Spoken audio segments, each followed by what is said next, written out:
Hi friends, online agriculture classes के official YouTube channel पर आप सभी का हार्दिक स्वागत, अभिनंदन एवं वंदन करता हूं। जैसा कि यूपी कैडेट में फाइनली आपका सिलेक्शन हो चुका, अब आपके मिड टर्म एग्जामिनेशन हो चुके, प्रैक्टिकल हो चुके, अब आ गया आपका फाइनली फाइनल एग्जामिनेशन का डेट। ठीक है, तो काफी अभ्यर्थी ऐसे थे जिनको आगे फाइनल एग्जामिनेशन का कोई आइडिया नहीं है।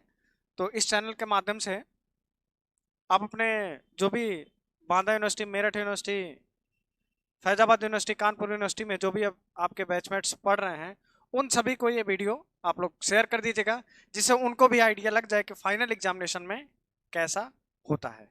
ठीक है, तो यहाँ पर हम जो यूनिवर्सिटी चंद्रशेखर आजाद कृषि एवं प्रौद्योगिकी विश्वविद्यालय कानपुर है, उसका पेपर हम लोग यहाँ पर डिस्कस करने वाले हैं। जो आएगा पेपर आपके सिलेबस के अनुसार, जो क्वेश्चंस आपके बनते हैं वही क्वेश्चन का समायोजन इसमें करेंगे, और हूबहू सेम क्वेश्चंस आपको यही देखने के लिए आपके परीक्षा में मिलेंगे। ठीक है, चलिए, तो यहाँ पर देखिए, BSc agriculture UP cadet first semester प्रश्न पत्र एग्रोनॉमी का जो कोड है AGR 111। 111 का मतलब क्या होता है, इसको देख लीजिए। AGR का मतलब होता है एग्रोनॉमी, ठीक है, सस्य विज्ञान। AGR 111 का मतलब क्या है? 111 का मतलब होता है फर्स्ट ईयर, ठीक है, फर्स्ट सेमेस्टर। और इस एक का मतलब क्या होता है? First subject, first subject. ठीक है, पहला जो लेटर है ये डिनोट करता है आपका कौन सा ईयर है। फर्स्ट ईयर में है आप, फर्स्ट ईयर के आपके किस सेमेस्टर में है? तो फर्स्ट सेमेस्टर में है। और ये इस एग्रोनॉमी डिपार्टमेंट का पहला विषय है AGR 111। ठीक है, इसका कोड है। ये आपका कोड से क्लियरफाई हो गया। अब चलिए, जब आप सेकेंड ईयर सेमेस्टर में पहुंच जाएंगे तो यहाँ पर 121 आ जाएगा, 121 आ जाएगा। ठीक है, और सेकेंड ईयर में पहुंचेंगे तो यहाँ पर 211 आ जाएगा, 221 आएगा, इस प्रकार से आएगा। चलिए, हम अपने टू द पॉइंट्स पे आते हैं। AGR 111 question paper. चलिए, यहाँ पर देखिए, जो क्वेश्चन आपके होते हैं, 30 नंबर का मिड टर्म एग्जामिनेशन होता है, और आपका फिर प्रैक्टिकल होता है, 5 नंबर का स्लाइड होता है, 5 नंबर का वाइवा ओसी होता है, 5 नंबर का असाइनमेंट होता है, 15-20 नंबर का आपका, 18 नंबर का प्रैक्टिकल रिकॉर्ड हो जाता है। तो ये सारे इसमें कंप्लीट हो गए हैं। अब उसके आगे जो फाइनलाइज एग्जामिनेशन होगा उसकी बात करेंगे। तो इसमें समय अवधि देखेंगे, टाइम ड्यूरेशन। तो टाइम ड्यूरेशन आपको 3 घंटे का समय मिलता है। ठीक है, और इसमें 2 प्रकार के पेपर होते हैं, एक तो ऑब्जेक्टिव होता है और दूसरा डिस्क्रिप्टिव होता है। क्लियर? ऑब्जेक्टिव का मतलब 4 ऑप्शन वाले होंगे। अब ऑब्जेक्टिव में किस प्रकार के होते हैं? जैसे 40 क्वेश्चन का है तो ये 4 प्रकार के होते हैं। ये कितने 4 टाइप के क्वेश्चन आते हैं आपके, 4 प्रकार के क्वेश्चंस इसमें आते हैं। एक तो पहला जो पार्ट होता है, पार्ट फर्स्ट, इसमें आपके किस प्रकार से क्वेश्चंस आते हैं? इसमें 4 ऑप्शन वाले क्वेश्चन आते हैं। ऑब्जेक्टिव जिसको कहते हैं, मल्टीपल चॉइस क्वेश्चन, 4 ऑप्शन दिए होंगे क्वेश्चंस के, कोई एक आंसर आपका सही होता है, जैसे आपने यूपी कैडेट एंट्रेंस में दिया था वैसे। ठीक है, और सेकंड जो पार्ट होता है, इसमें ट्रू और फॉल्स देता है, ट्रू और फॉल्स। 10 क्वेश्चन ट्रू फॉल्स हो जाएंगे, 10 क्वेश्चन पार्ट 1 के हो जाएंगे, ऑब्जेक्टिव 10 इसके हो जाएंगे ट्रू फॉल्स के। फिर आपके जो थर्ड पोर्शन का आएगा, इसमें आपका फिल अप आएगा, फिल इन द ब्लैंक्स। ठीक, fill in the blanks third portion हो जाएगा। फिर आपका फोर्थ टाइप जो होता है, ये मैचिंग आ जाता है। 10 क्वेश्चंस मैचिंग आएगा। ठीक है, 4 प्रकार के आपके क्वेश्चंस आते हैं ऑब्जेक्टिव में, 40 क्वेश्चन, 1 नंबर के 1 क्वेश्चन। ठीक है, फिर डिस्क्रिप्टिव, डिस्क्रिप्टिव में आपके 4 दिए होंगे, 6 दिए होंगे, 8 दिए होंगे क्वेश्चंस, बड़े बड़े दिए होंगे, जो आप सिविल एग्जामिनेशन के मेंस में जो देखते हैं क्वेश्चंस, उसी प्रकार से आपको मेंस के रूप में 4 क्वेश्चंस, कोई 4 आपको एनी 4 अटेम्प्ट करना होता है। अब उसमें किस प्रकार के होते हैं ये आगे देखिए। चलिए पहला क्वेश्चन हम आपके सामने रखे हैं। Right short note on following. किसी, यहां पर देखिए शॉर्ट नोट लिखने के लिए बात कर रहा है। एनी फोर में से पहला क्वेश्चन है टिलेज एंड टिल्थ। जब ये प्रिंसिपल ऑफ एग्रोनॉमी वाली बुक आप लोग लाइब्रेरी से अपने इशू कराएंगे तो उसमें ये सारे पोर्शंस मिल जाते हैं, या फिर आप वॉल्यूम 1 वॉल्यूम 2 वॉल्यूम का 10 में भी पढ़ेंगे तो उससे भी सफिशियंट हो जाता है। अन्यथा फर्स्ट सेमेस्टर का नोट्स तो हमने आप लोगों को प्रोवाइड करा दिया था। जिन लोगों ने नहीं डाउनलोड किया है तो टेलीग्राम पर जाइएगा आप हमारे, और ऊपर सर्च कर लीजिएगा फर्स्ट सेमेस्टर। जैसे फर्स्ट सेमेस्टर सर्च करेंगे ऊपर हमारा नाम, सब्जेक्ट, यूनिवर्सिटी का नाम सारा डिटेल में आ जाएगा। ठीक है, पहला question, tillage and tilth B nutrient use efficiency, nutrient use efficiency. और थर्ड इंग्लिश में सही रहेगा, हिंदी में मेरे बस की बात नहीं है बता पाना, ठीक है, हिंदी बहुत कठिनाई हो जाती है।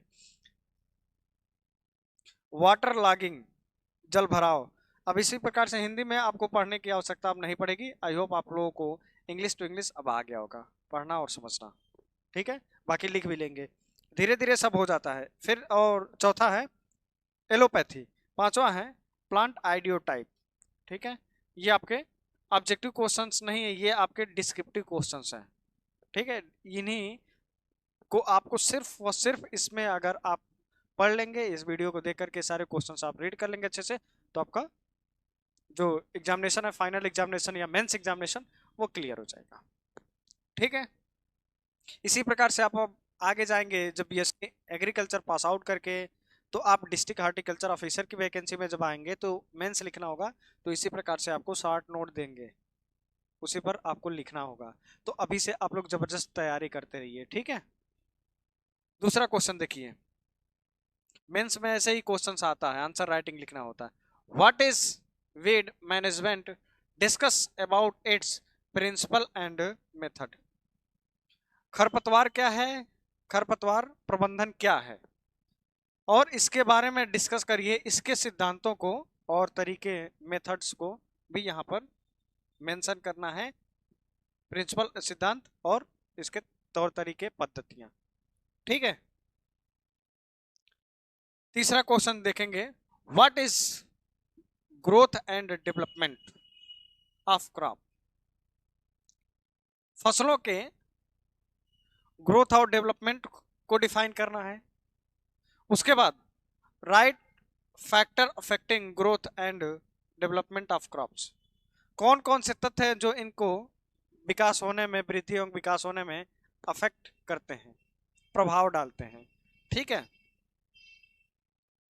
चौथा देखिए, discuss about irrigation scheduling and it's method. ये चार क्वेश्चन आपके क्लियर हो गए।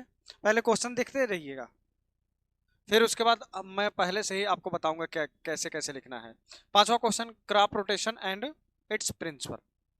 क्रॉप रोटेशन क्या होता है और इसके प्रिंसिपल। अब इसमें देखिए आंसर कैसे लिखना है आपको। आंसर पहले तो शॉर्ट नोट है, तो पहले आपको डिफाइन करना होगा टीलेज। पहले हेडिंग डालेंगे टीलेज, व्हाट इज टीलेज। अब जैसे यहां पर लिखेंगे क्वेश्चन नंबर 1 आंसर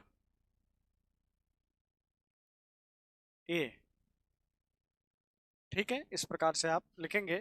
फिर नीचे आप कॉपी में लिखेंगे टिलेज, तो टिलेज को डिफाइन करना पड़ेगा। टिलेज क्या है, फादर ऑफ टिलेज क्या है, इस प्रकार से पॉइंट आप डाल के देंगे तो उसमें टिलेज के पिता कौन है, पहले टिलेज की डिफिनेशन, फिर टिलेज के बारे में थोड़ा सा लिख के फादर ऑफ टिलेज नीचे लिखेंगे। फिर उसके बाद टिलेज के मेथड्स और इसके फैक्टर अफेक्टिंग, या फिर क्यों टिलेज आवश्यक है, इस प्रकार से हेडिंग आप बना करके लिखेंगे। फिर टिल्थ, टिल्थ क्या होता है, टिल्थ कितने एंगल का बनता है, किस मेथड से आप जुताई करेंगे तो कितना एंगल बनेगा, कितने का टिल्थ बनेगा, इस प्रकार से इसको डिफाइन कर देंगे। लगभग ये शॉर्ट नोट जो है, इसको 2 पेज में अगर आप लिख देते हैं तो बहुत बेहतरीन स्कोर आपको गेन करने का मिलता है। और जो स्टूडेंट फर्स्ट सेमेस्टर में 8 जीपीए लगभग बना लिया, 8+ जीपीए बना लिया, उसका चारों वर्ष कोई दिक्कत नहीं है, टेंशन फ्री रहे, चारों वर्ष उसका बेहतर सीजीपीए बनेगा। फिर न्यूट्रिएंट, दूसरा क्वेश्चन है आपका, न्यूट्रिएंट यूज इफिशियंसी। तो पहले आप डालिए हेडिंग न्यूट्रिएंट क्या है, what is nutrient, how many type of nutrient, how many total, what is initial, what is essential. फिर इसको डालेंगे, जब इसको न्यूट्रिएंट को तो कंप्लीट कर लेंगे, फिर उसके बाद न्यूट्रिएंट यूज इफिशियंसी क्या है इसको डिफाइन कर दीजिए। फिर वाटर लॉगिंग, तो वाटर लॉगिंग आप आराम से इसको लिख लीजिए। फिर एलोपैथी को डाल दीजिए, फिर प्लांट आइडियोटाइप। ये आपका 3 घंटे का पेपर होता है, 30 मिनट का ऑब्जेक्टिव होता है, 30 मिनट में आपको ऑब्जेक्टिव सॉल्व करने होते हैं। उसके बाद आपका जो 2.5 घंटे का समय बच जाता है, तो ये 4 क्वेश्चंस के लिए हो जाता है। ठीक है, एक क्वेश्चन आपका 15 नंबर का होता है, और 15 × 4 = 60, 60 मार्क का ये हो गया, और 40 का ऑब्जेक्टिव टोटल आपके आउट ऑफ 100। जितना बेहतर आप ऑब्जेक्टिव सही कर ले जाएंगे, उतना ही बढ़िया डिस्क्रिप्टिव कॉपी आपकी रैंक नंबर उठा देती है। ठीक है, आगे बढ़िए। दूसरा जो क्वेश्चन है, व्हाट इज वीड। पहला आप डालेंगे हेडिंग इसमें वीड, वीड क्या है, फिर वीड मैनेजमेंट, और इसके कितने टाइप्स होते हैं, physical method, chemical method, biological method, इस प्रकार से आपके मेथड्स इसके लिख दीजिए। डिस्कस अबाउट प्रिंसिपल, इसके प्रिंसिपल्स क्या हैं, इसके सिद्धांत कितने हैं, इन सारे को डिफाइन कर दीजिए। ठीक है, और इसके मेथड्स को, जैसे फिजिकल मेथड, बायोलॉजिकल, केमिकल, इस प्रकार से इसके मेथड्स को भी थोड़ा थोड़ा डिफाइन कर दीजिए। कम से कम एक क्वेश्चन आपको 2.5 पेज में, कम से कम आपको 2.5 पेज में लिखना होता है, 2.5 पन्ने में।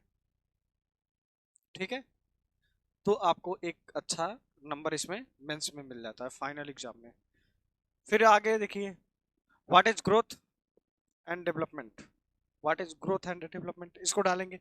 फिर क्रॉप इंप्रूवमेंट, उसके बाद फिर आप इसके फैक्टर अफेक्टिंग को डिफाइन कर देंगे, और लास्ट में कंक्लूजन इसका लिख देंगे। काम इसका हो गया 2.5 पन्ने का।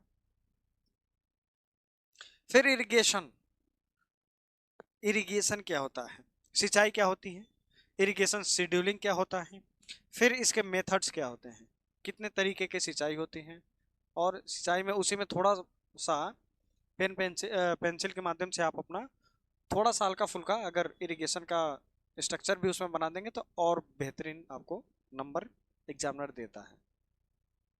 जैसे इरिगेशन में, सिंचाई में आपके फ्लड मेथड का डाल दिए चित्र बना करके, तो उसका भी एक अलग इम्पैक्ट पड़ता है बाकी स्टूडेंट्स के अपेक्षाकृत। आप लिखेंगे तो सारे स्टूडेंट, लेकिन थोड़ा सा उसमें जब आप उसमें चित्रांकन कर देते हैं, तो उसका जो मूल्यांकन होता है, इवेल्युएशन होती है, वो एक अलग हो जाती है, वो काफी एक अलग दिखने लगती है।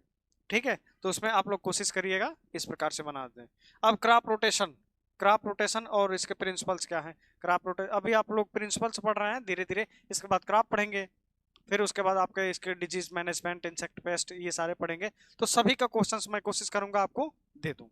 ठीक है, बाकी जो भी स्टूडेंट आप नहीं समझ पा रहे होंगे, तो आप लोग हमें इंस्टाग्राम पर ज्वाइन कर लीजिएगा, एग्री क्लासेस 573, इस पर आप हमें टेलीग्राम को ज्वाइन कर लीजिएगा, और हमारे इंस्टाग्राम को भी ज्वाइन कर लीजिएगा, तो हम आपको सारे क्वेश्चंस प्रोवाइड करा देंगे। ठीक है, चलिए तो मिलते हैं नेक्स्ट वीडियो में किसी नेक्स्ट टॉपिक के साथ, तब तक के लिए जय हिंद।